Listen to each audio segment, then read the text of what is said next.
दुनिया में अगर किसी मुल्क की बेइज्जती हुई है तो वो है अमेरिका। अमेरिका जो अपने आप को सुपर पावर समझता है, आज उसकी खुफिया एजेंसियों के चीफ जो है वो तालिबानों के कदमों में बैठ गई हैं। काबुल का विजिट करके जाते हैं, खुफिया विजिट करके जाते हैं और इस वजह से करते हैं कि तालिबानों से कुछ मोहलत मांगी जाए, तालिबानों से मामलात सेटल किए जाए, तालिबानों से मिन्नत समाजत की जाए। और इन्होंने कोई और नहीं चुना बल्कि CIA का चीफ भेजा है अफगानिस्तान के तालिबानों के साथ मुलाकात करने के लिए। मुल्ला गनी बरादर, अखुनजादा हैबत और इसके अलावा बहुत सारे दीगर रहनुमा थे जो मीटिंग के अंदर मौजूद थे। और CIA के चीफ ने तालिबानों के अहम रहनुमा से मुख्तलिफ मुलाकातें की हैं। पूरे एक दिन स्टे रहा है जो है CIA का चीफ का अफगानिस्तान के अंदर। ये तो अमेरिका वाले कहते थे कि हम अफगानिस्तान को क्रश कर देंगे, 2 मिनट के अंदर बॉम्ब गिरा के हर चीज तबाह कर देंगे। लेकिन जो इनकी जग हंसाई हो रही है आजकल, जो लॉयड ऑस्टिन की बेइज्जती हो रही है, जो सदर बाइडेन की बेइज्जती हो रही है और बाद में इनकी खुफिया एजेंसियों की जो नाक कट रही है, वो पूरी दुनिया पर अया हो गई है। अमेरिका ने ये खुफिया विजिट तो किया था लेकिन दुनिया को नहीं बताया। CNN ने ये खबर ब्रेक की है कि CIA का जो चीफ है वो अफगानिस्तान के तालिबानों के कदमों के ऊपर गिरा है और तालिबानों से अपनी फौज की जो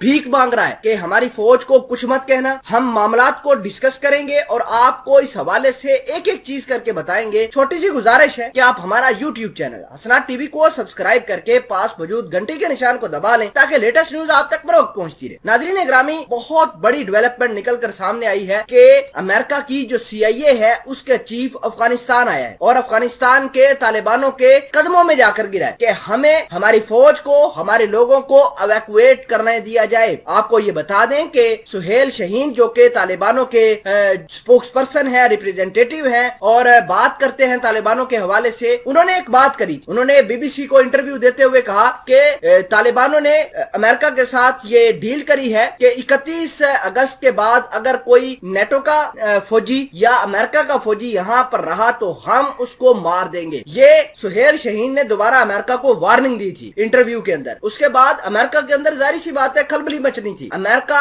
अभी रोजाना की बुनियाद पर अपना सामान, अपने लोगों को इकट्ठा करने के लिए तकरीबन 25 फ्लाइटों का इस्तेमाल कर रहा है और ये 25 फ्लाइटें किस तरह जलील हो रही हैं वो आपको और मुझे भी पता है। अफगानिस्तान के जो लोग एयरपोर्ट पर मौजूद हैं उनसे मामला सेटल ही नहीं हो रहे। तो इस वजह से अमेरिका अपने इस मिशन को जारी रखने के लिए तालिबानों से बातचीत कर रहा है कि खुदारा 31 अगस्त से हमें मोहलत कुछ ज्यादा दी जाए ताकि हम अपनी इवैक्यूएशन मिशन को पूरा कर सकें। देखिए कि बहुत बड़ी डेवलपमेंट निकल कर सामने आ रही है। बहुत ज्यादा ये स्ट्रैटेजिकली, जियोपॉलिटिकली मामलात देखे जा रहे हैं कि अमेरिका इतना सुपर पावर होने के बावजूद तालिबानों को जो क्रश करने की बात करता था, जो बातें करता था कि हम तालिबानों को मार देंगे, ऐसा कर देंगे, वो तालिबानों के कदमों में गिरा है। आप देखिए कि किसी और मुल्क में अगर कोई फौजी बगावत होती है जैसे म्यांमार के अंदर होती थी तो अमेरिका ने दूसरे दिन इकनॉमिक सैंक्शंस लगा दिए थे। आज तालिबानों ने पूरा टेक ओवर कर लिया है। अमेरिका ने सैंक्शंस क्यों नहीं लगाए? वो इसी वजह से नहीं लगाई क्योंकि लोग फंसे हुए हैं 30-40 हजार इनके, और उन लोगों में से किसी एक को कुछ हुआ तो अमेरिका को पूरी दुनिया नहीं छोड़ेगी। अमेरिका वाले खुद प्रेशर बना रहे हैं बाइडेन के ऊपर, इनके नेशनल सिक्योरिटी एडवाइजर के ऊपर, इनके डिफेंस सेक्रेटरी के ऊपर और सेक्रेटरी स्टेट एंटोनी ब्लिंकन के ऊपर प्रेशर पूरे अमेरिका का आ रहा है।